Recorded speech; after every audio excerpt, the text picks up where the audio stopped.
Jangan sampai salah masuk pintu atau salah memilih broker atau salah memilih mentor, karena itu akan menentukan gimana hasil tradingnya nanti.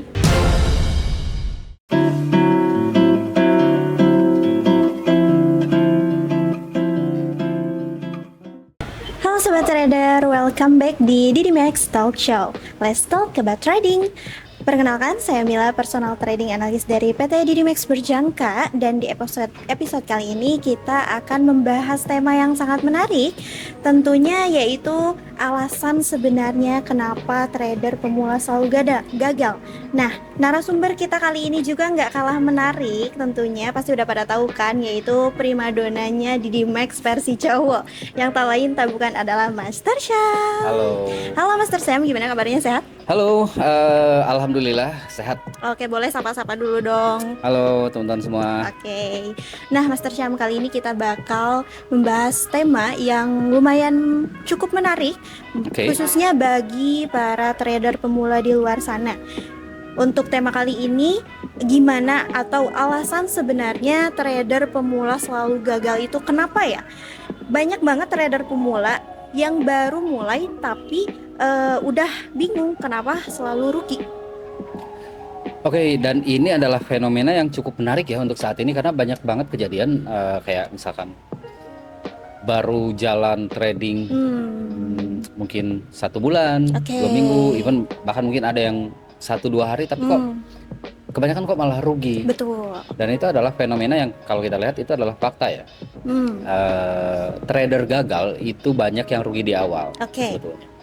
Tapi bukan karena marketnya, karena kebanyakan yang saya lihat itu adalah orang nyalahin market. Oh, karena marketnya lagi ada perang, marketnya volatilitasnya lagi tinggi, lagi agresif. Betul, sekarang kondisi geopolitik itu lagi rame, lagi panas, market juga volatilitasnya cukup tinggi dan lebih agresif daripada biasanya. Tapi itu bukan suatu hal yang bisa kita salahkan kenapa kita rugi hari ini. Karena kalau itu suatu yang kita salahkan, kenapa saya rugi hari ini karena market yang lagi volatilitasnya lagi tinggi, kenapa masih ada yang untung? Betul. Artinya Berarti bukan salah market. betul, bukan faktor utamanya. Dan yang paling penting yang harus kita pahami adalah ketika terjadi suatu hal yang buruk terhadap diri kita sendiri ya, khususnya sebagai trader, misalkan kita terjun ke dunia trading lalu mengalami kerugian, jangan ketika kita mengalami itu ya, jangan langsung menyalahkan hal yang ada di luar kita. Oke. Karena kita tidak bisa mengontrol apa yang ada di luar kita. Betul sekali, setuju Tapi banget. saya selalu menyarankan untuk introspeksi. Apa yang salah di diri saya? Bagaimana saya merespon market? Bagaimana saya masuk ke trading? Saya ada di komunitas seperti apa? Karena komunitas lingkungan akan menentukan kita juga seperti apa nantinya. Betul. Jadi jangan dulu mencari suatu hal yang ada di luar kita untuk disalahkan, tapi salahkan dulu diri sendiri. Apakah saya sudah masuk di pintu yang benar? Apakah saya sudah melakukan pembelajaran yang memang cukup? Dan apakah ketika saya trading saya cukup disiplin dan sabar? Oke. Kalau itu misalkan kita udah evaluasi, baru kita akan tahu kesalahannya di mana. Oke, berarti faktor utamanya yang pertama, kita jangan menyalahkan masalah eksternal. Betul banget. Tapi kita harus introspeksi dulu di internal kita nih, apakah ada yang bermasalah atau enggak. Baik dari edukasi mungkin nggak cukup ya Master ya. Cukup. Kita juga harus gimana sih caranya memperbaiki psikologi trading kita terlebih dahulu. Betul. Oke. Jadi lebih kayak ke apa ya? Self improvementnya mungkin yang harus lebih ditingkatkan. Jadi daripada kita menyalahkan hal yang di luar kita, mencari sesuatu untuk kita blaming, kita salahkan, lebih baik kita perbaiki apa yang kurang dari diri kita. Entah dari mulai pintu masuk yang salah kah, brokernya udah bener atau enggak gitu kan, lingkungannya udah suportif atau enggak gitu kan. Nah itu harus dicek semua biar lebih ke kitanya lebih improve lagi nantinya trading. Oke. Selain dari faktor psikologi dan edukasi, apakah ada faktor yang mungkin dari strategi yang mempengaruhi dari awal itu mereka udah salah arah atau gimana tuh Master?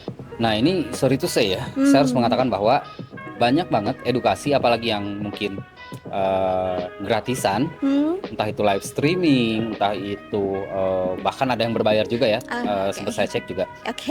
Isi edukasinya sorry ya, maaf, banyak yang bisa bikin bikin persepsi trader yang lagi belajar itu melenceng. Paham. Kenapa? Karena kita harus bisa membedakan dulu mana yang edukasi yang benar-benar dia memberikan edukasi yang benar atau mana yang hanya mencari attention atau perhatian. Kita bisa bedain dari kontennya, mungkin dari apa yang disampaikan. Jangan hanya karena viral, jangan hanya karena terlihat menarik, dan kita memutuskan atau menilai bahwa oh ini jago trading karena jago public speaking, viral, atau memiliki views yang banyak belum tentu ketika dia menjadi mentor trading atau mungkin bahkan tradingnya sendiri pun udah cukup bagus gitu. Jadi kita bedakan dulu mencari attention atau dia memberikan edukasi. Jadi kita lihat kepentingannya atau siapa yang akan diuntungkan di sini gitu. Jadi kita harus lebih kritis lah istilahnya. Harus lebih kritis ya, itu merupakan strategi awal. Jadi modal viral atau public speaking yang bagus juga itu bisa menjadi kekecohan bagi kita yang para pemula untuk trader yang baru masuk ke bisnis trading seperti itu. Yang paling penting adalah cek track recordnya. Berapa lama dia udah menjadi mentor, udah jadi trader gitu kan, biar kita nggak salah masuk pintu, karena itu kuncinya. Jangan sampai salah masuk pintu atau salah memilih broker atau salah memilih mentor, karena itu akan menentukan gimana hasil tradingnya nanti. Betul sekali, aku setuju banget sama Master Syam. Nah ini juga bisa jadi pelajaran buat trader pemula di luar sana, apalagi sekarang juga lagi maraknya banget yang live streaming, kemudian yang nge-up konten seperti trading. Kita bisa harus memilah dan memilih sesuai dengan apa yang kita butuhkan. Betul Master? Betul, karena sedikit tambahan ya, karena saya juga melihat bahwa di sini ada satu hal yang sangat disayangkan. Saya dari sekian banyak member atau orang yang belajar trading saya, itu banyak banget yang mindsetnya itu udah salah di awal. Jadi ketika jatuh ke trading tuh dia melihat bahwa ini adalah shortcut atau jalan pintas untuk menjadi kaya. Padahal justru itu jebakan paling berbahaya sebenarnya untuk seorang trader, apalagi pemula. Jadi ketika saya tanya lagi, kenapa mindsetnya seperti ini? Ternyata karena saya melihat ada konten dia terlihat mewah, terlihat istilahnya bahasanya flexing lah gitu kan, terlihat sukses gitu, gitu kan, dan viral gitu kan. Akhirnya dia memutuskan bahwa untuk join. Tapi ketika join ternyata ya hasilnya gitu tidak sesuai gitu. Saya tidak menyalahkan konten viral sebetulnya atau misalkan orang-orang yang terkenal di sosial media ya, tapi pastikan teman-teman itu istilahnya tuh lebih kritis lah, lebih aware, lebih bijak. Jangan hanya melihat proses atau hasil yang instan. Karena kalau dia beneran mentor, dia pasti menjelaskan resiko dan proses, bukan jual mimpi, bukan jual hasil gitu atau flexing gitu. Dari pembahasan kita nih soal konten-konten yang viral, menurut Master, apakah mungkin sebagian besar justru ada yang menguntungkan atau merugikan bagi trader pemula? Sebenarnya tidak semua konten viral itu merugikan ya, enggak. Cuman banyak yang saya lihat kontennya itu pertama tidak ada esensi. Tidak ada esensi. Saya juga bukan berarti nggak boleh ya. Saya juga suka sih lihat orang joget-joget ya di sosial media. Cuman pastikan ketika kebutuhan kita itu adalah untuk mencari edukasi, yang kita cari itu adalah yang punya value. Yang punya value. Ya, bukan hanya menarik secara visual. Paham. Bukan hanya menarik secara estetika videonya atau kontennya gitu kan. Cek ada value-nya nggak gitu. Ini apa value-nya? Manfaatnya apa yang diberikan ke saya? Misalkan contoh ada satu postingan, isinya adalah quotes atau 3 tips trading yang memang bagus tuh. Nah itu berarti konten yang ada manfaat untuk kita dan untuk pembuat kontennya tuh. Misalkan dia dapat viewers, mungkin dapat endorse atau apa, dan kita dapat manfaat edukasi. Tapi banyak juga yang saya lihat itu yang ditampilkan cuman orang pakai mobil mewah, terus jalan-jalan ke luar negeri, terus bagi-bagi uang segala macam. Lalu edukasinya di mana gitu? Jadi dan poin pentingnya. Iya, insight-nya apa untuk kita? Ketika kita nonton sebuah konten, selain itu ngasih kita dopamin, selain itu ngasih kita hiburan, pastiin juga ngasih insight yang bermanfaat. Itu cara pertama yang paling simpel yang bisa kita gunakan untuk membedakan dan untuk menghindari kita salah masuk pintu. Jangan asal tertarik, tapi kita harus lebih kritis. Ada ilmunya nggak kontennya? Orangnya beneran bisa trading nggak? Atau dia emang viral atau orang yang bahasa sekarang itu apa? Influencer ya? Influencer yang jadi trader atau trader yang memanfaatkan sosial media untuk memberikan edukasi.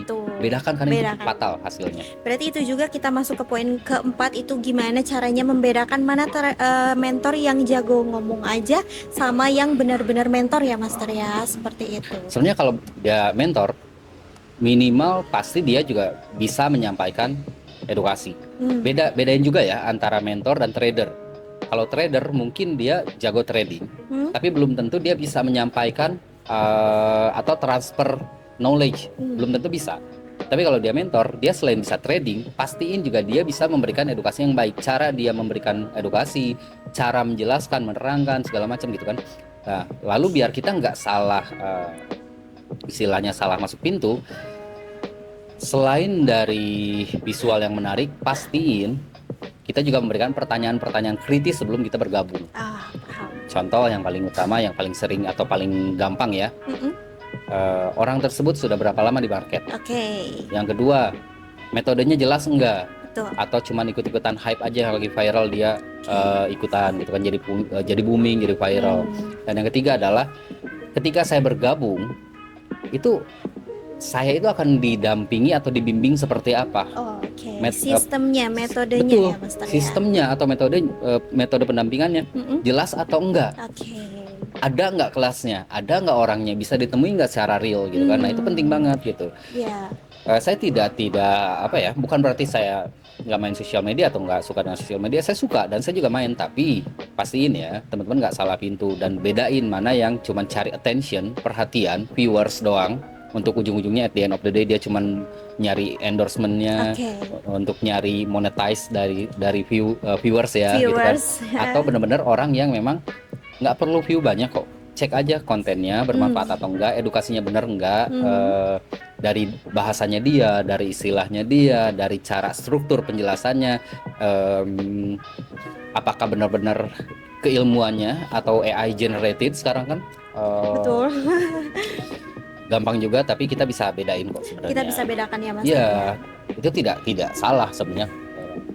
Dalam artian gini, tidak salah ketika ada sebuah konten viral untuk mencari attention dan untuk menarik seorang untuk menjadi member untuk join, itu hal yang benar. Itu marketing namanya kan. Betul. Itu namanya digital marketing kalau jatuhnya di sosial media. Betul. Tapi yang salah adalah entitas tersebut atau orang tersebut atau komunitas itu hanya mencari attention tanpa menyiapkan wadah setelah orang itu benar-benar bergabung. Nah, jadi, itu yang berbahaya tuh gitu. Jadi ini masuk ke poin kelima juga ya Mas Ter ya. Jadi seberapa besar pengaruh pintu pertama ke dunia trading terhadap hasil seseorang? Betul ya Mas Ter ya? Besar banget. Itu besar banget. Sangat besar banget. Iya, karena gini deh. Kita bikin analogi. Semua orang itu punya potensi yang sama. Tapi kalau kita lihat ada dua orang nih, yang satu dia kalau misalkan anggaplah remaja, ada yang bandel banget gitu kan, ada yang baik gitu kan.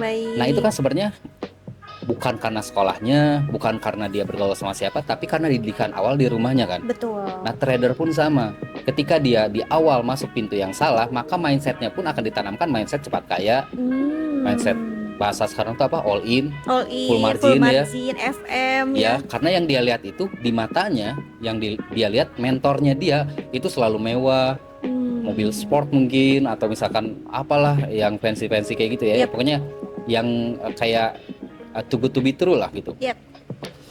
Ya kalau di awal ditanamkan mindset seperti itu, tidak diedukasi proses ya, jatuhnya mindsetnya akan bikin ini tuh kayak shortcut, jalan pintas untuk jadi kaya gitu loh. Tapi kalau misalkan yang benar itu kita bisa bedain. Kalau yang benar itu udah pasti dia ngelihatnya itu trading itu bukan shortcut, bukan jalan pintas, hari ini buka account besok beli Ferrari, enggak seperti itu. Coba cek deh orang-orang yang sekarang mungkin udah di level atas, yang udah bisa beli apa gitu kan dari hasil trading ya. Apakah dia hari ini buka account besoknya beli Ferrari? Kan enggak. Iya, betul. Coba tanya berapa tahun dia trading sampai bisa di level sekarang. Betul. Dan itu penting banget. Kalau misalkan kita bisa membedakan itu, kita di awal udah melangkah ke arah yang benar.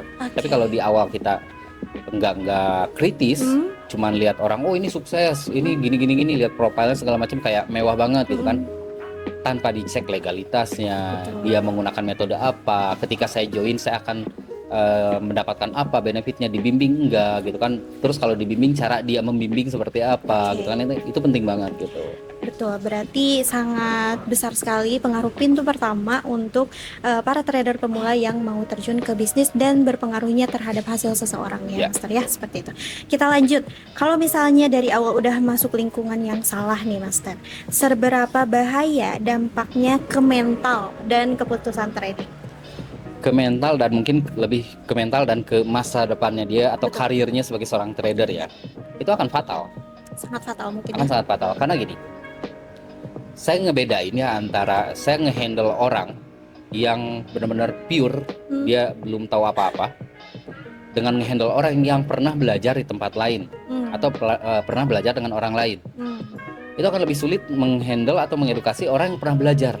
Oke. Karena dia udah punya mindset yang ditanamkan di awal gitu kan. Dia udah punya, oh saya kan udah diajarin di Bonacci, oh menurut mentor saya sebelumnya kan gini.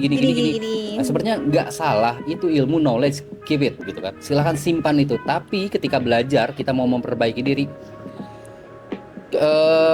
knowledge yang sebelumnya simpan, nggak perlu dihilangkan, tapi tambah knowledge yang baru dan kita open mindset.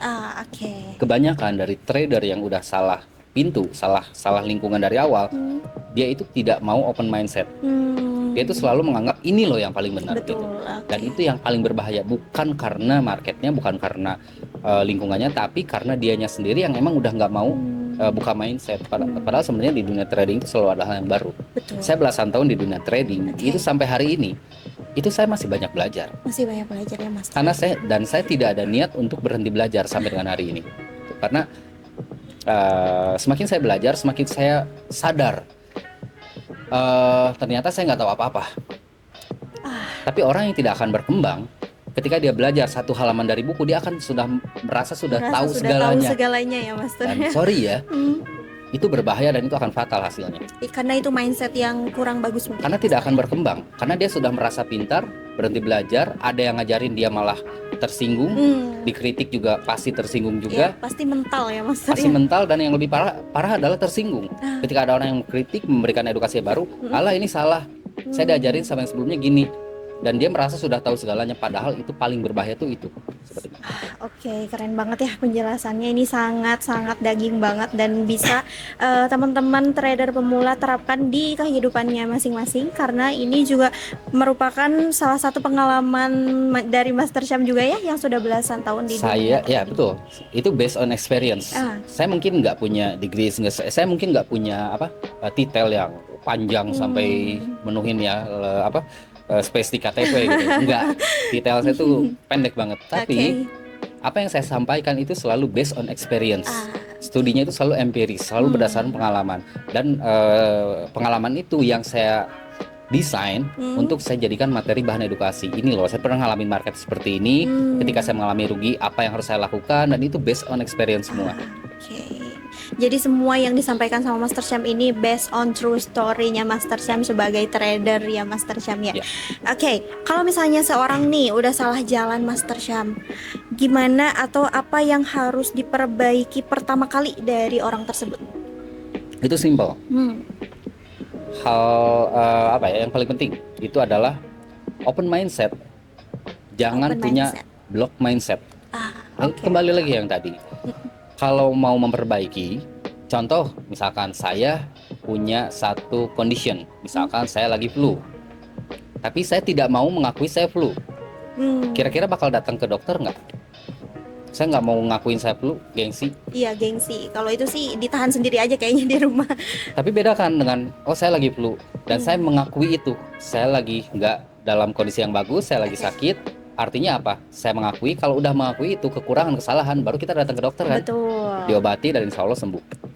Jadi akuin dulu kesalahan, buka mindsetnya, nggak perlu buang ilmu yang kita udah pelajari sebelumnya, tapi belajar untuk apa ya? Kalau menurut saya itu lebih humble, lebih menerima bahwa dunia ini terlalu luas kalau kita cuman cukup dengan ilmu. Dengan ilmu yang kita punya, kita ngejudge, kita ngeklaim bahwa saya udah tahu seisi dunia gitu. Itu yang harus dilakukan. Sangat berbahaya juga ya, Mas. Tapi itu susah untuk menurunkan ego kita ketika kita udah pernah punya pengalaman dan kita mau turunin ego kita. Oh iya, saya nggak tahu apa-apa ternyata. Oh saya ternyata ilmunya masih belum seberapa gitu kan. Betul. Mengakui itu berat. Mengakui Jujur. itu berat. Ya, untuk mengakui kita salah, untuk mengakui kita belum cukup tahu itu berat. Berat Tapi karena kalau gengsi. betul banget, karena gengsi dan ego kita biasa tinggi. Tapi kalau kita udah ngelewatin fase itu ya, kita udah berani ngakuin kesalahan kita udah mau buka mindset kita, saya yakin banget mungkin kerugian-kerugian sebelumnya sekian lama itu akan ketutup Terminimalisir. sama satu keberhasilan. Setuju banget, keren banget ya kata-kata dari Master Syam ini. Oke Master, menurut Master, apa mindset paling penting yang harus dimiliki trader pemula supaya bisa bertahan di market sekarang? Nah itu yang paling penting ya. Gini, kebanyakan orang tuh kan kalau udah salah mindset di awal, dia itu ngelihat market itu sebagai shortcut, sebagai jalan pintas untuk jadi kaya. Hari ini buka account, besok beli McLaren warna pink misalkan. McLaren banget Ya biar kalau ada yang nanya McLarenmu warna apa bos gitu kan, warna pink. Nah, tujuannya langsung ke situ. Tapi yang harus kita lakukan di awal biar kita mindsetnya itu nggak salah ya. Yang pertama, yang paling penting adalah cari lingkungan yang memang supportive. Sehat, supportive. Ya. Yang kedua, cari orang-orang yang benar-benar tulus mau ngasih ilmu. Betul. Bukan transaksional doang. Karena kebanyakan kalau kita lihat sekarang itu kan transaksional banget ya.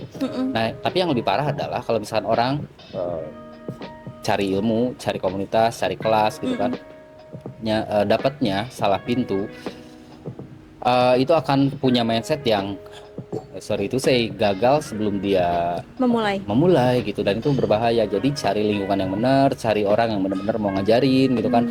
Nggak usah tanya backgroundnya apa, dia udah punya apa, itu mindset yang salah tuh di awal gitu kan. Tapi punya ilmu apa? Karena sekarang yang lucu adalah ketika ada orang bertanya atau mau belajar ke orang yang bisa trading lah ceritanya, atau ke mentor, yang ditanya bukan bos lu punya ilmu apa, tapi lu udah kebeli apa. Itu udah mindset yang salah. Jadi ilmu sama mungkin worldnya atau kekayaannya itu dibikin satu hal yang yang udah jadi sepaket gitu. Padahal nggak selalu loh. Karena gini simpelnya, tahu Cristiano Ronaldo kan semua orang pasti tahu. Tahu mungkin petinju terkenal kayak Mike Tyson atau siapapun itu. Anggaplah let's say Cristiano Ronaldo, dia pemain bisa dikatakan salah satu pemain terbaik dunia kan? Masih punya pelatih nggak? Masih. Kalau dia sama pelatihnya suruh tanding, siapa yang menang? Dia dong. Pelatihnya mungkin umurnya udah tua, udah lemah. Betul. Tapi apa yang dicari? Pengalaman, ilmu, kontrol. Betul. Karena kita tidak akan sepenuhnya bisa mengontrol diri sendiri. Betul. Tapi pelatihnya sama Cristiano Ronaldo, siapa yang lebih kaya? Cristiano Ronaldo.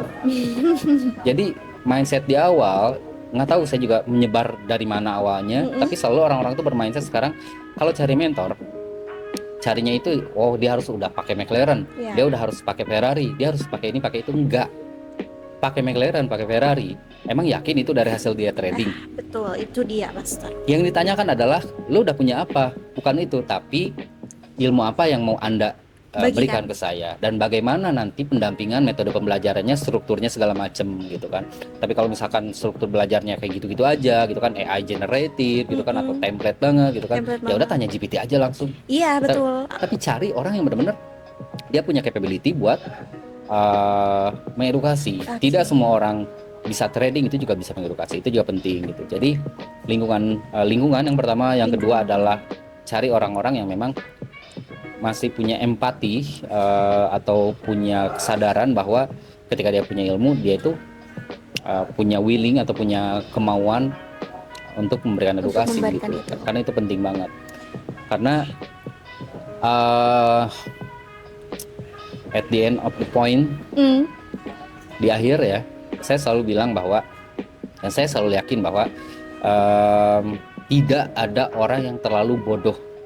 Yang ada adalah orang yang sudah merasa cukup pintar. Keren banget nih. Simpel aja sebenarnya seperti itu. Kalau misalnya orang yang merasa bodoh, kita nggak akan tahu dia tiba-tiba 5 tahun, berapa tahun ke depan itu udah seperti apa. Dan hati-hati terkait dengan tema ini ya. Ini tidak bermaksud untuk disruptif atau mendiskreditkan ya. Tapi gini, saya cuman aware aja, saya cuman punya empati ngelihat kondisi sekarang kok banyak banget yang curhat ke saya itu, Pak saya trading sebelumnya di sini saya rugi, Pak saya masuk beli kelas sekian tapi kok nggak ada perkembangan, Pak saya baru 2 hari udah boncos gitu kan. Saya benar-benar sangat disayangkan gitu. Karena Sangat empati ya Mas. iya, gitu karena ya. kalau saya lihat ternyata problemnya adalah mindset di awalnya ditanamkannya udah salah. jadi shortcut, udah jadi udah jalan shortcut. pintas untuk kayak udah jual mimpi gitu. Nah, itu yang paling bahaya. Hanya kalau teman-teman masih gagal hari ini, itu bukan karena teman-temannya kurang pintar, sorry ya. Enggak, bukan karena itu. Tidak ada orang yang terlalu bodoh. Yang ada itu hanya orang yang sudah merasa cukup pintar dan cukup tahu segalanya. Itu aja yang beda. Dan hati-hati ketika memilih sesuatu, apapun itu, termasuk memilih trading ini, memilih mentor, memilih edukasi, memilih komunitas, hati-hati. Karena pilihan kita hari ini itu akan menentukan saya next week, next month, next years, 5 tahun, 10 tahun ke depan. Jadi saya hari ini seperti apa, itu adalah hasil dari pilihan saya di waktu yang lalu. Jadi hati-hati dengan pilihan, jangan tertarik hanya karena visual yang menarik, karena estetika doang, tapi value-nya ada enggak gitu. Oke, cakep bener ya penjelaskan dari Master Syam di episode kali ini. Kesimpulannya banyak sekali ya Master ya. Ternyata sebagai trader pemula banyak yang perlu diperhatikan sebelum kita terjun ke bisnis trading, khususnya konten-konten live streaming orang-orang sekarang yang bahkan bisa menggiring mindset kita menuju mungkin yang kurang baik. Nah, gimana caranya kita bisa mendapatkan mentor yang betul-betul mempunyai rasa empati untuk bisa membagikan ilmu atau materi dari pengalaman-pengalaman mereka yang belum pernah kita lalui. Nah, untuk episode kali ini keren banget ya Master Syam, narasumbernya juga nggak kalah keren. Untuk episode kali ini kita cukupkan dulu Master Syam. Untuk itu saya Mila dan rekan saya. Oke, kami pamit undur diri. See you on Didi Max Talk Show selanjutnya. Bye-bye.